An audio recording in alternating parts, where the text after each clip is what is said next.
itu dengan apa gitu biar sembuh lagi. Stroke kan bisa disembuhin kan ya? Insya Allah bisa. Semua itu ijabahnya Allah kok. Kalau Allah berkehendak, innama amruhu idza arada syai'an ayaqula lahu kun fayakun. Kalau Allah sudah berkehendak, yang tidak mungkin jadi mungkin. Semua kok. Semua itu pasti ada obatnya. Yang pertama di stroke ini harus dihilangkan ranah-ranah kesirikan dulu. Makanya harus benar-benar cari tuntunan yang pas. Syirik dohiriyah dihilangkan, syirik batinnya juga dihilangkan. Benar-benar kita ini mengabdi kepada Allah Ta'ala. Ini yang pertama. Terus yang kedua, untuk secara medis ya mungkin. Kalau ini secara nyata syariat lah ya. Syariat ya. Ini nanti pijat, pulang dikenai. Sambil terapi. Terapinya bisa satu, dengan direndam air garam setiap hari. Setengah kilo dikasih air panas. Garam kroso ya? Ya, garam kroso itu setengah kilo. Ya, ini tapi ranah klinik lain sudah dihilangkan dulu ya. Ya, tapi alkohol karimah juga sudah didandani, lebih introspeksi diri. Ini setiap malam. Ini kaki ini direndam. Setiap malam mau tidur gitu. Mau tidur direndam. Jadi garam kroso setengah kilo ditaruh di baskom, dikasih air yang mendidih. Jangan dicampur air dingin ya. Oh ya. Nah, ini didiemin sekuat kaki kita. Sekuat kita menahan. Nah, gitu. Ya. Yang penting jangan sampai membahayakan ya, membahayakan kulit. Sel kulit biar tidak rusak. Ini ketika kuat direndam terus. Itu fungsinya untuk membuka saraf mata kaki. Karena kalau koneknya sudah dihilangin, nanti kebasnya hilang. Nah, ketika kebas hilang, ini untuk membuka mata saraf. Ya. Ini untuk memulihkan. Itu terus rutin setiap hari. Saya bilang setiap hari. Sambil kalau pagi-pagi disuruh bergerak. Jadi orangnya jangan sampai malas. Sering untuk bergerak. Setiap pagi, sore ini untuk sering bergerak. Jam 9 ini sering berjemur. Ya, berjemur. Terus ini stroke. Itu herbal yang pertama. Nanti bisa dengan ramu-ramuan, ya. Nah, pakai suruh Cina itu bisa.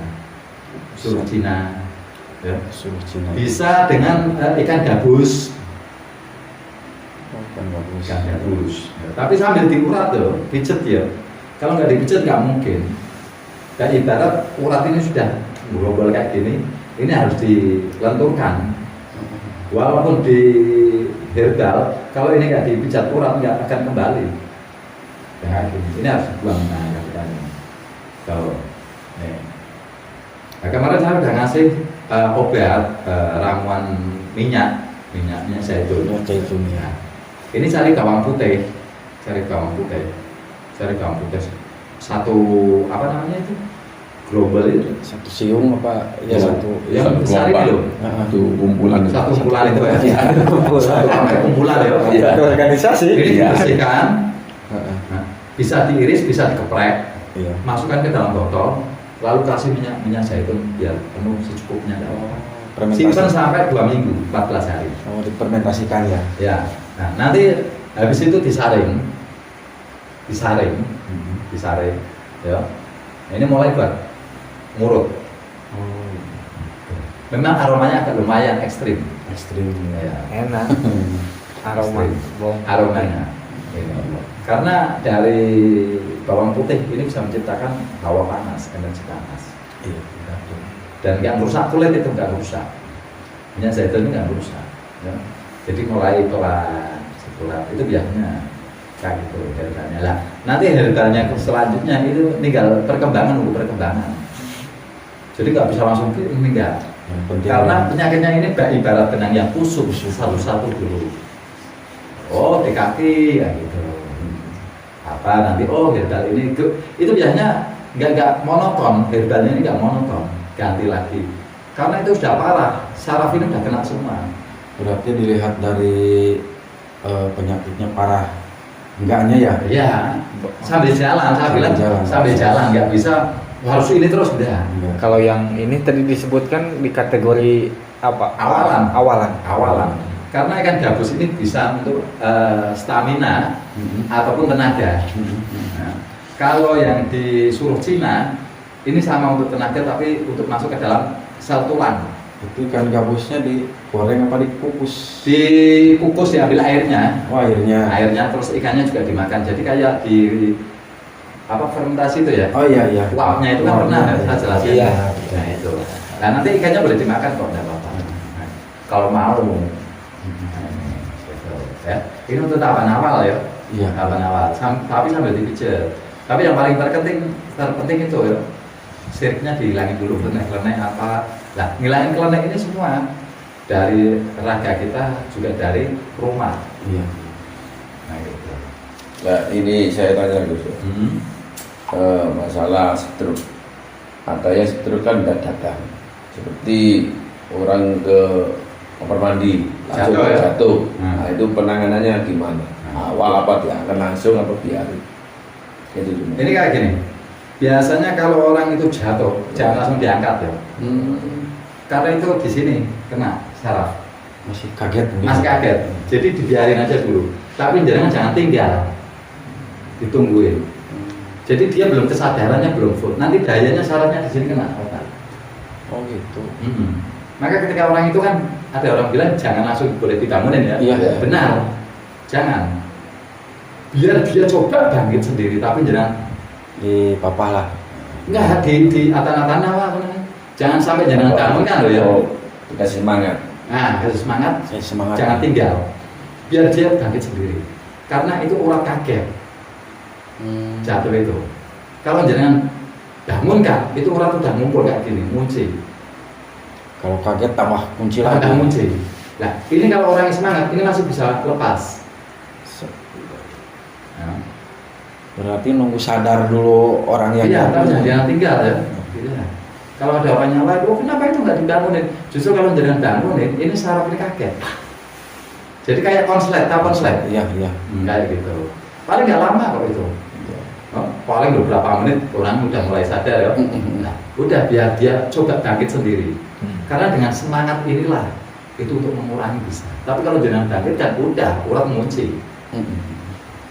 Gitu. Nah, ini juga tanda ya. Karena itu bukan secara dadaan.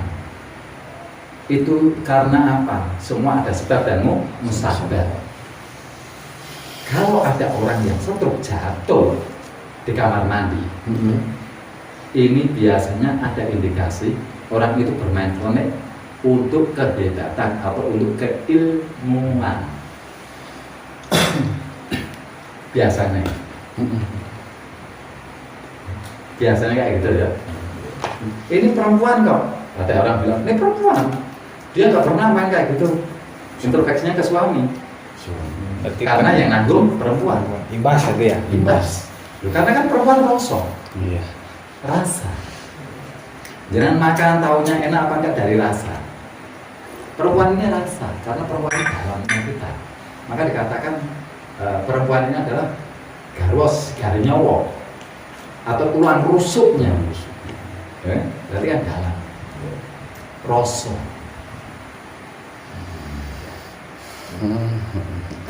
Seumpama dia tidak bangkit-bangkit, ya dia main kita gimana? Tegur. Jangan dibangunkan, pegang boleh, tapi dengan halus. Dengan halus ya. Ketika dia kesadarannya sudah mulai pulih, ya. Berarti ketika kesadaran pulih berarti otak saraf sudah mulai bekerja. Nah ini ketika dia ini jangan apa tapi jangan dipaksa. Tapi dia biar punya semangat. Ya. Paham ya? Jadi dipegang tapi halus. Ya. Kan gitu. Kalau sampai kok memang nggak bisa sama sekali, ya udah jangan sendirian. Panggil orang nanti salah paham. Betul. Ya, kayak gitu.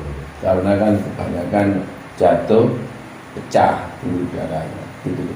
Itu karena kalau belakang. Pasti Sebenarnya. berarti macamnya ada macam-macam berarti. Macam-macam. Geblaknya. Ada yang geblak ke belakang. Kalau geblak ke belakang, dia pasti pembuluh darah pecah. Itu gimana? Apa penanganan langsung? Kalau seumpama kayak geblak ke belakang, Iya. ya, itu langsung dah apa? Itu sudah jelas. Itu nanti larinya ke rumah sakit langsung. Jangan ditangani secara pribadi ya. Itu langsung bawa lari ke rumah sakit karena itu udah masuk ke pembuluh darah. Takutnya nanti malah justru ada apa-apa lagi. Berarti harus dilihat dulu pas posisi jatuhnya Iya, gimana. betul. Misalkan jatuhnya biasalah gak apa-apa, ya dilihat dulu ya Nah. kondisinya. Misalkan jatuh parah berarti ya harus langsung dibawa ke rumah sakit Betul, terdekat. ya harus gitu ya. dilihat ya. Ya, kok jangan didiem minta enggak. Ya. Tapi kalau orang yang sadar, ayo bangun, ayo kuat, biar siap ya. Maka ada orang bilang kalau jatuh kayak itu nggak boleh langsung diangkat sih. Iya. Memang benar. Tapi ya juga harus dilihat. Kalau parah terus nggak diangkat-angkat kayak gimana? Kasihan. Ya, pembuluh darahnya pecah. Kalau geblak ke belakang, jalan langsung panggil orang, langsung suruh menghubungin ambulan ataupun apa, langsung bawa ke rumah sakit. Itu pasti ininya. Harus segera pertolongan pertama itu. Ya. Jangan kelamaan. Maka sering jangan dengar kan orang, maaf ya, kalau sudah geblak ke belakang, ini sudah umurnya nggak. Karena itu nggak langsung kebawa ke rumah Sakit. Kalau sudah ke belakang, ini kesadarannya biasanya hilang. Karena saraf yang di sini sudah putus. Ya, ini dalam kronologi medis ya. Ini. Kalau dalam syariat, dalam ma'rifat sudah jelas itu. Ya, ya jelas sampai jatuh ke belakang, sampai ini kena itu sudah jelas keilmuan itu. Keilmuan yang disalahgunakan atau yang memang dia belajar di ilmu-ilmu yang enggak sejalur dengan tuntunan-tuntunan Rasulullah, tuntunan-tuntunan Al-Quran dan Al-Hadis. Dia ranahnya kesirikan semua. Banyak kok. Yang saya takutkan ini laki-laki suaminya ini yang berkiblat di situ, istrinya yang Kena. Iya, kebanyakan istri yang kena dulu. Kebanyakan. Berarti yang dikasih stroke itu kebanyakan dari kesirikannya. Dari kesirikan. Semua kok. Sebenarnya penyakit itu semua kok. Dari kesirikannya. Cuman saya bilang ada sirik yang halus sekali, sirik batinia. Ya? Nah, ini yang halus. Itu yang sirik batinia apa efeknya itu apa sama kayak klinik gitu kan, klinik itu kan berapa tahun kemudian baru terasa. Nah kalau di batinia sendiri itu halusnya itu seperti Halus, jadi penyakitnya itu nggak sampai parah benar-benar seperti orang yang bermain klinik langsung ya. Ini biasanya itu keuangan, ekonomi pasti ya, badan nggak nyaman, cuman ranahnya masih kelihatan orang sehat, sering sakit kepala, kaki nggak nyaman, itu cuman masih dalam tahap-tahap dia bisa nahan, nggak sampai ke stroke, ini enggak. Oh berarti kalau yang halus itu apa sirik Batinia. itu larinya ke pikiran berarti ya? Ya otak, Dominannya ke otak gitu ya? otak, kaki juga nggak nyaman, ekonomi juga kena, ekonomi udah kena, ekonomi kena. Ekonomi kena. Tinggal ini sirik batiniahnya ini runtutannya kemana? Sering pikir buat rezeki, buat apa? Ya nanti yang apa? Lambung. Sirik batiniahnya apa? Biar ditawar, biar apa? Wasir. Pasir. Ini baca ini nanti jangan bisa dikasihi orang kayak gitu ya. Iya. Ini wasir. Ayo. Kayak stroke itu kebanyakan orang-orang yang hidupnya udah di atas mumpuni ya. Sebenarnya enggak juga sih orang yang terlalu banyak bermain kayak gitu kok. Itu nanti gandengan sama diabetes itu. Kolesterol semua loh itu. Iya. Dari kolesterol ini pecah menjadi dua, stroke apa diabetes. Nah diabetes nanti pecah lagi menjadi dua. Diabetes kering, diabetes basah.